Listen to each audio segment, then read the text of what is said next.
안녕하십니까. 암호화폐 정보를 전달해드리는 닥터 비트맨입니다. 네, 목요일의 아침이 찾아왔습니다. 내일만 버티면 벌써 즐거운 주말이 찾아오는데요. 네, 과연 목요일의 아침은 어떠한 소식들이 반겨주게 될까요? 네, 현재 암호화폐 시장의 상황이 굉장히 좋습니다. 메이저 코인들의 급상승이 돋보이고 있는데요.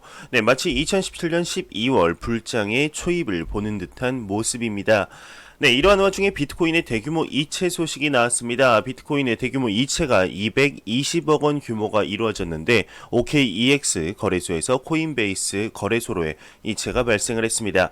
네, 이러한 대규모 이체 속에서 이제 비트코인의 상승폭은 더욱더 확대가 되고 있습니다. 비트코인이 상승폭이 확대되면서 1450달러 선을 터치했죠. 네, 비트코인이 상승하면서 알트코인들 또한 크나큰 상승을 맞이하고 있는데 특히 이더리움의 상승폭이 더욱 돋보입니다. 네, 이더리움이 지금 250달러를 돌파하면서 6개월 신고가를 경신한 반면 또 지금은 이제 269달러 정도 이렇게 270달러를 터치하고 살짝 내려왔죠. 네, 그러면서 암호화폐 시가총액 또한 불장을 맞이하면서 간만에 3천억 달러를 돌파를 했습니다. 코인리스 마켓 모니터링에 따르게 되면 글로벌 암호화폐 시가총액이 3천억 달러를 넘어섰습니다. 네, 이는 지난해 8월 이후 처음인데요. 네, 지금 XRP 같은 경우는 126억 달러, 그리고 2위의 이더리움은 274억 달러, 그리고 비트코인이 1위로서 1880억 달러로 전체 62.3%를 차지하고 있습니다.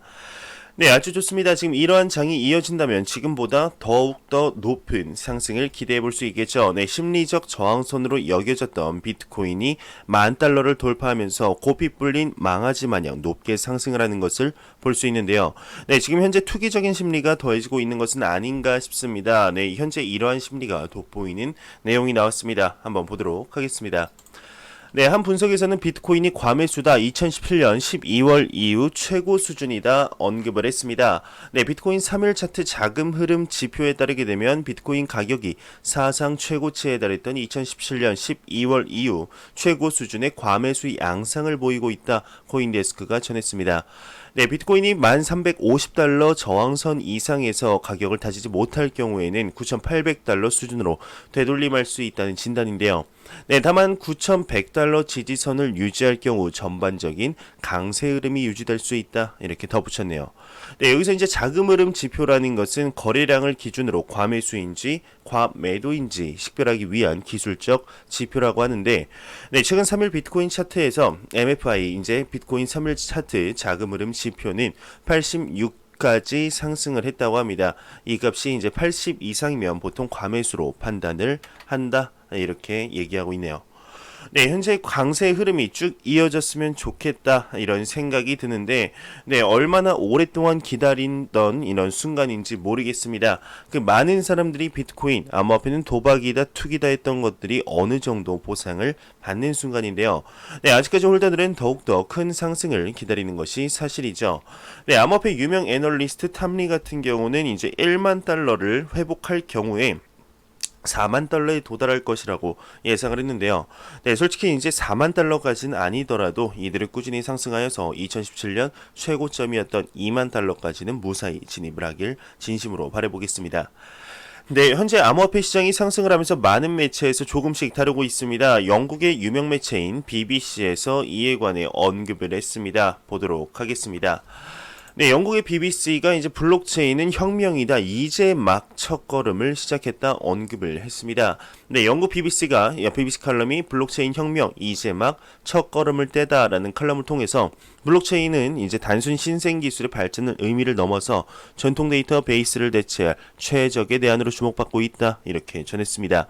네, 미디어는 블록체인 출현 이후 10여 년간 많은 발전이 있었다며 글로벌 1위 선사 머스크가 해운 물류의 블록체인 도입을 위해 IBM과 협력을 했고, 은행, 증권사, 투자 업체 등 전통 금융사들의 업계 진출도 이어지고 있다며 실생활 활용 수준도 높아지고 있다 언급을 하면서 블록체인 분산 원장 기술은 학위 등 대학 증서 추적에도 활용이 가능하며 조만간 전방위적인 블록체인 혁명이 본격화될 것이다, 이렇게 전했습니다.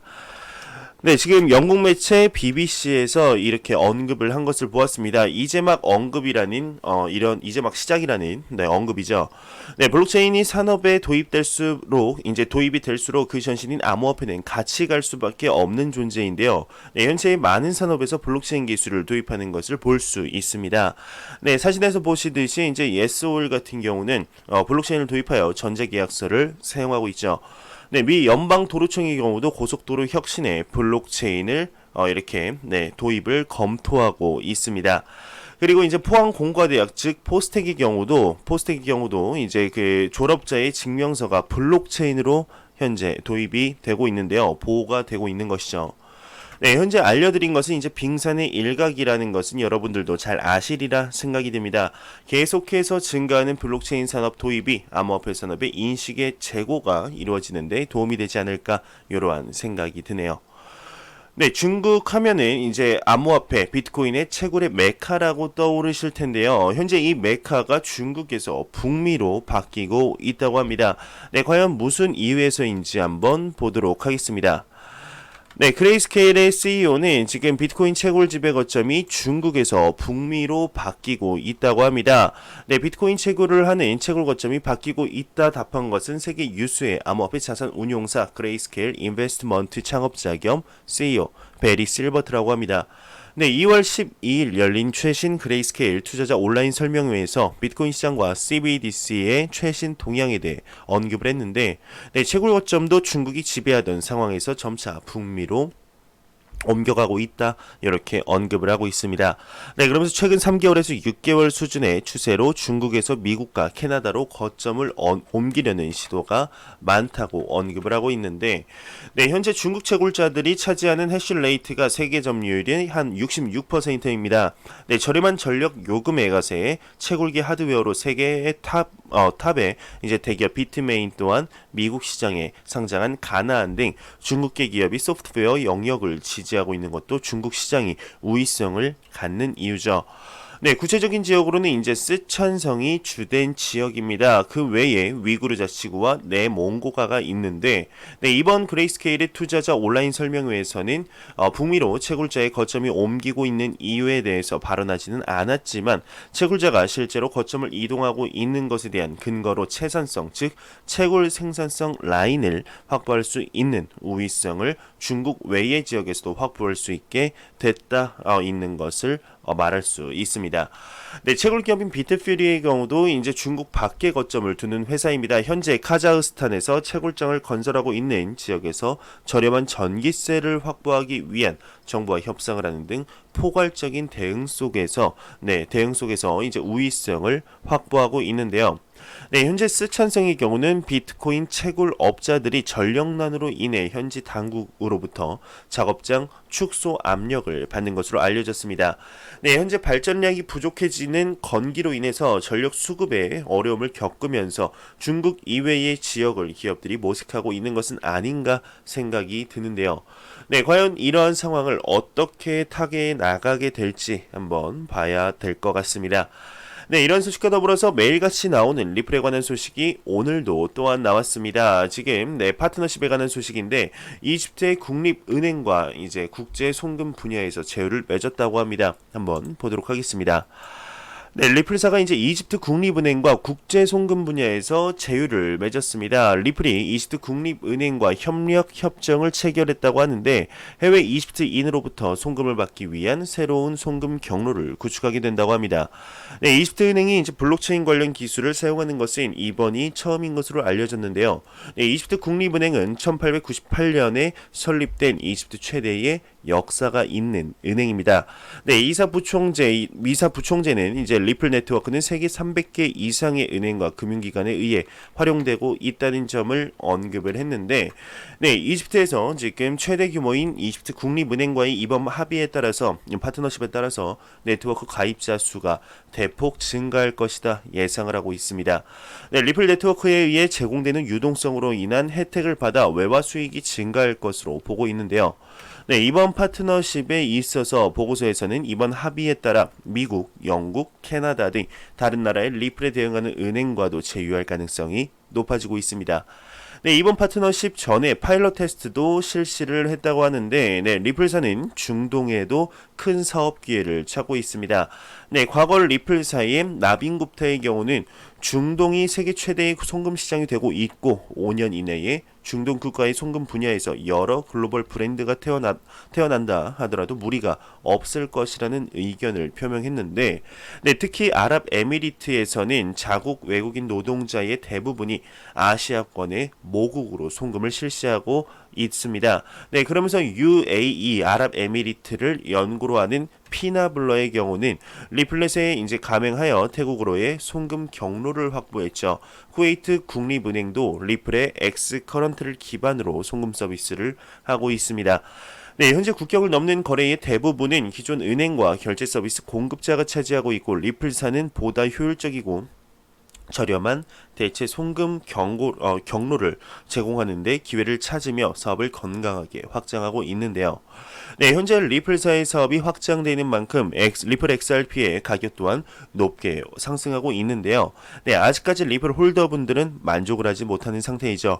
네, 더욱 높게 치솟는 XRP의 모습을 봤으면 좋겠다, 이런 생각이 들게 됩니다. 네, 다음 소식입니다. 헥스 프로젝트가 먹튀 사기일 가능성이 있다는 이런 가능성이 제기됐습니다. 내부 직원들의 폭로가 이어지고 있는데, 네, 해당 헥스 프로젝트는 리차드 헐트라는 사람이 설립을 했고, 체인X와 THG가 거래소에 상장되어 있다고 합니다. 다른 헥스 프로젝트와 혼동을 하면 안 된다고 하는데요. 네, 헥스는 HEX 토큰인 많은 논란이 일고 있습니다.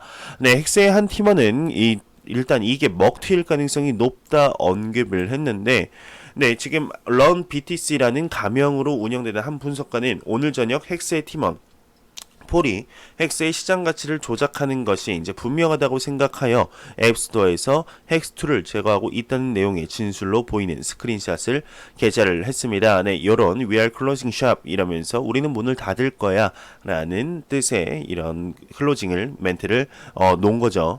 네, 그러면서 헥스 시장 가치를 조작할 수 있다는 증거 때문에 나는 더 이상 깨끗한 양심을 가지고 헥스를 추천할 수 없다, 이렇게 언급을 한 것이죠. 네, 헥스는 12월 2일 이제 프로젝트를 시작했다고 합니다. 비트코인 UTXO 스냅샷을 통해서 이더리움에서 시작한 이 프로젝트는 2.5년 안에 10,000배 이상의 수익을 올릴 수 있다며 역사상 다른 어떤 것들보다 더 빠르게 가치를 높이도록 고안된 것이다, 이러면서 33,000 이더리움 이상의 모금을 받아서 관심을 끌었는데요. 네, 혹시 이 영상을 보시는 분들 중에 헥스에 투자하신 분들이 있으시면은 조심하시길 바랍니다. 조금 더 자세히 알아보시고 조금 더 신중하게 투자를 하시길 진심으로 걱정이 돼서 한번 가져와 봤습니다. 네, 일본은행이 이제 블록체인 금융거래 활용 보고서를 발표를 했습니다. 니온게이자 이 신문에 따르게 되면 일본은행이 12일 블록체인을 디지털 통화 등 금융거래에 활용하는 것과 관련한 보고서를 발표했습니다. 네, 보고서에 따르게 되면 이제 블록체인을 이용하여 개별 거래 내용을 세세하게 파악하고 추적할 수 있어서 탈세, 자금 세탁 등 불법 거래를 걸러낼 수 있다는 이점이 있는 반면 일반 거래의 익명성을 어떻게 유지할 것인가 하는 과제도 안고 있다 지적을 했네요. 네, 테더와 체이널리시스가 제휴를 했다고 합니다. 이제 자금 세탁 방지를 강화하겠다 언급이 나왔는데, USDT 발행 업체죠. 테더가 자금 세탁 방지 툴을 강화를 위해서 블록체인 포렌식 기업 체이널리시스와 파트너십을 체결한다고 합니다. 네, 테더는 토큰 발행자를 대상으로 체이널리시스의 Know Your Transaction 툴을 적용, 트랜잭션을 모니터링하고 토큰 홀더들의 리스크 프로필을 신속하게 파악할 방침이라고 하네요. 네, 프랑스 금융당국은 이제 EU의 블록체인 기반 토큰 발행을 허용해야 한다 언급을 했습니다. 최근 프랑스의 금융당국인 시장규제위원회가 최신 보고서를 통해서 EU 집행위원회는 금융서비스 발전을 위한 유럽 지역 디지털 전략을 구상하고 블록체인 산업 발전을 저해하는 법적 장애물은 제거해야 한다, 이렇게 촉구를 했습니다. 네, 디파이 펄스는 이제 리스팅 프로세스 관소화 신규 시스템을 이렇게 출시했다는 소식과 더불어서 마지막으로 크립토 공포탐욕 지수 보고 마무리하도록 하겠습니다. 이 공포탐욕 지수는 전날보다 9포인트 오른 61을 기록을 하면서 다시금 탐욕 단계로 재진입을 했습니다.